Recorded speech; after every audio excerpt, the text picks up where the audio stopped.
سڵاو ڕێزم هەیە بۆ هەمووتان. نەورۆزی هەمووتان پیرۆز بێ، هەموو ڕۆژتان نەورۆز بێ. سپاسی ڕێخەرانی ئەم وێبنارە بێت هەبەت سەنتەری موشکدایان و هەموو بەڕێزانەی کە زەحمەتیان کێشاوە دەکەم. دەست پێک ئێمە مەسئلەیەکمان هەیە، پرۆبلەمێکمان هەیە، دەبێت ئەو مەسئلە چارەسەر بکەین، نوعی چارەسەریەکەش دیاری بکەین و لە هەمان کاتا بزانین کێ ئەو مەسئلە دەبێت چارەسەر بکات، دیاری بکەین و بە چه شێوازێک چارەسەری بکات. ئێمە پرۆبلەمێکمان بە ناوی کۆماری ئیسلامی هەیە، بەڕاستی بۆتە لەمپەر لەبەر ئازادی هەموو نەتەوەکان لە ئێراندا، ئازادی ژنان، ئازادی بیر و باوەڕی جیاوازەکان و ئازادی ئەو ئاینانەی کە ئەو دینانەی ئەو باوەڕیانەی ئەو مەزهەبانەی کە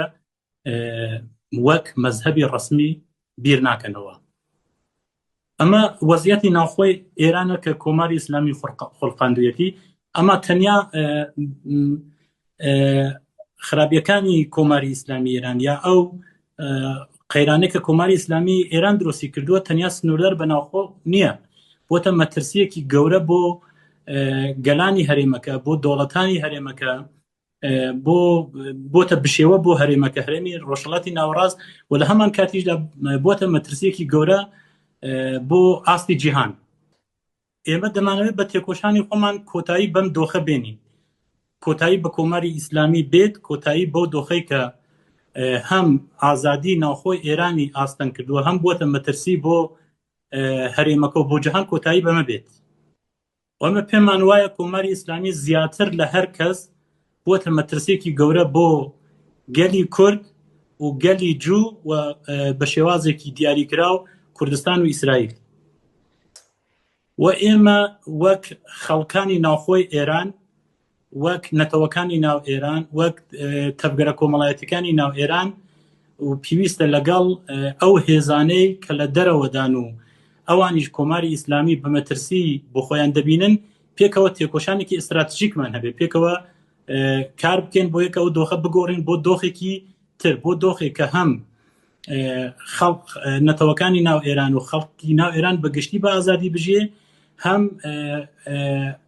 ئەو مەترسیانەی کە ئێستا کۆماری ئیسلامی درۆستی کردوون بۆ هەرێمەکە بۆ جیهان کۆتایی بۆ مەترسیانە بێ، بە پێچەوانە دەبێ دۆخێک بخۆڵقی کە هەموو کەس لە ناوخۆ ئێراندا بگە بە ئازادی و لە هەمان کاتیشدا ئێران و ئێرانی دوای کۆماری ئیسلامی نەتەنیا نەبێتە تەهدید، بەڵکو بێتە دەرفەت بۆ هەرێمەکە و بۆ ئاستی جیهانیش. ئێمە بێمە سەر کورد و کوردستان. ئێمە وەک نەتەوەی کورد، وەک خەڵکی کوردستان دەتوانین ڕۆڵێکی زۆر گەورەمان هەبێت لەم تێکۆشانەدا. ئەزمونێکی زۆر گەورەی تێکۆشانمان هەیە و تەجروبەیەکی زۆر گەورەی تێکۆشانمان هەیە، فقط لەگەڵ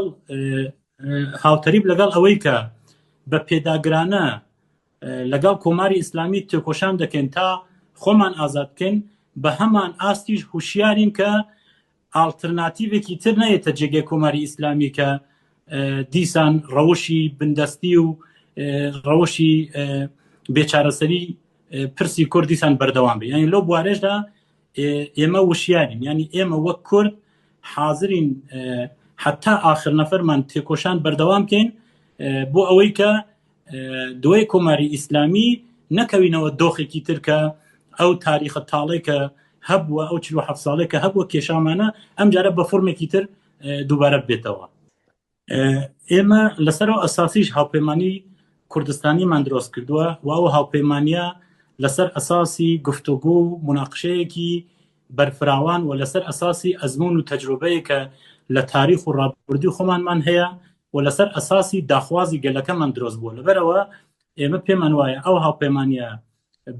فۆنداسیۆنێکی پتەوی هەیە و بێگومان دەبێت پتەوتریشی بکەینەوە و لۆ چوارچێوەدا کار دەکەین بۆ ئەوەی کە سازەکانی نەهادەکانی دروست بکەین، ڕێگەکەی ڕۆشنتر بکەینەوە و لۆ چوارچێوەدا هەموو لایەنەکان لە ناویدا ئێمەش وەک پەژار بە ئیسرارین. ئەوەی کە دیارە وەک سیاسەتی هاوپەیمانی مافی چارەی خۆنووسین وەک پرەنسیبێکی سەرەکیە کە هەموومان قبوڵمان کردووە. ئەوە ئەگەر لە ئێرانێکی لامەرکەزی، لە ئێرانێکی دموکراتیکدا گەلی کورد قائل بوو کە جێبەجێ دەبێ بێگومان ئەو فورمەتە دیاری کراوە فقط هیچ فۆرمێکی تر ئێمە بە جرم نابینین چون هیچ شتێک لە ئازادی سەرتەر نییە ینی ئێمە بۆ خۆمان وەک پەژات بەرنامەمان بەردەوام لەسەر کۆنفەدرالیسم بووە فقط بۆ شێوازەکانی تریش لەسەر چوارچێوەی مسۆگەرکردنی ئازادی کورد کراوێن ینی هیچ فۆرماتێک کە گەلی کورد هەڵی بژێرێ بۆ ئەوە کە بگا بۆ ئازادی ئێمە بە تاوان و بەجرم نابینین ئەگەر گەلی کورد پێوا بوو لە ئێرانێکی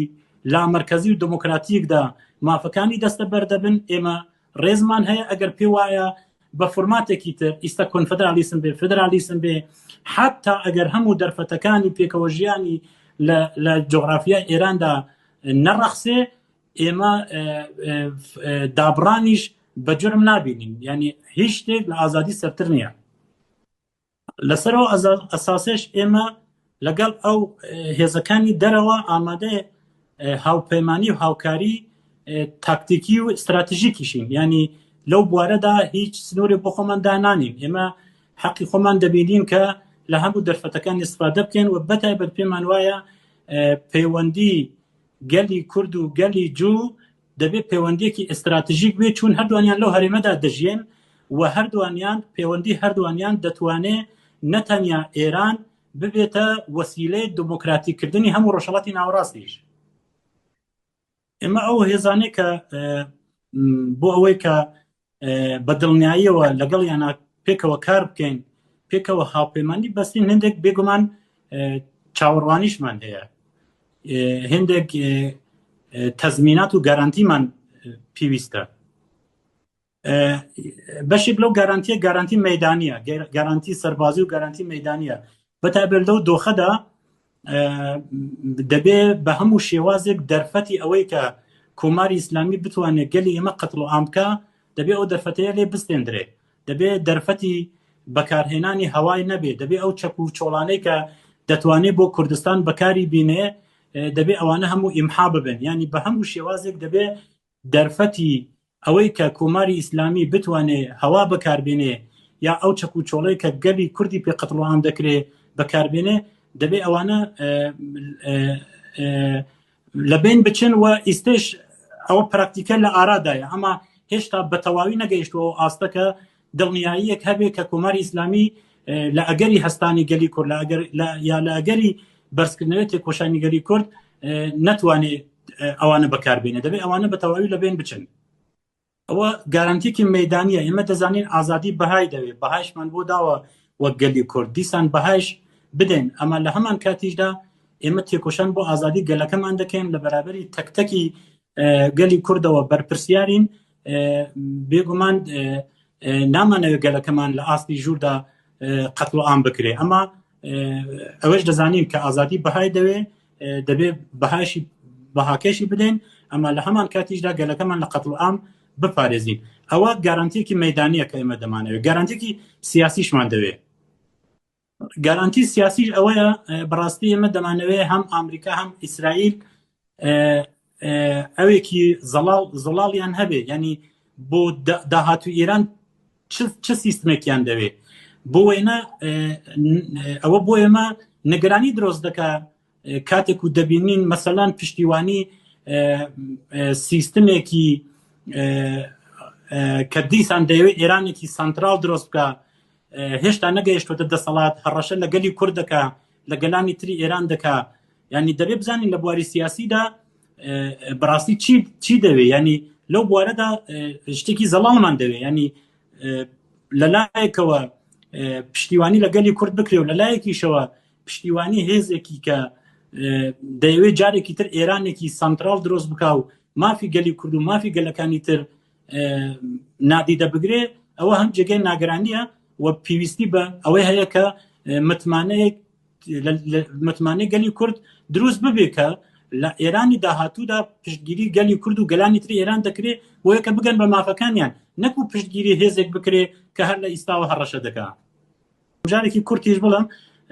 وەک گارانتیەک ئایستا دەوڵەتی وەک دەوڵەتی تورکیە هەڕەشە دەکا ئەگەر شتێک هەبێ بکەوێتە ناو ڕۆژهەڵاتی کوردستان و ئێران بەڕاستی ئێمە نازانین ئازادی گەلی کورد گۆڕانی وەزعیەتی ئیستی ئێران و بەرەو دۆخی کە گەلی کورد و گەلانی تر بگەنە ئازادی بۆ دەبێ مەترسی بێ بۆ دەوڵەتی تورکیا لەبەرەوە ئێمە چاوەڕوانین کە ئەو هێزانە کە تەسیریان هەیە لە هەرێمدا و لە جیهاندا و بەتایبەت ئەمریکا و ئیسرائیل ئەو هەڕەشانە دەوڵەتی تورکیا قبول نەکەن یعنی کورد نابێتە مەترسی بۆ دەوڵەتی تورکیا یا بۆ هیچ دەوڵەتێک تر کورد دەیەوێ یەک ئازادی خۆی دەستە بەر بکە دویش دەیەوێ ئازادی نەتەوەکانی تری ئێرانیش و نەتەوەی تورکیش دەستە بەر ببێ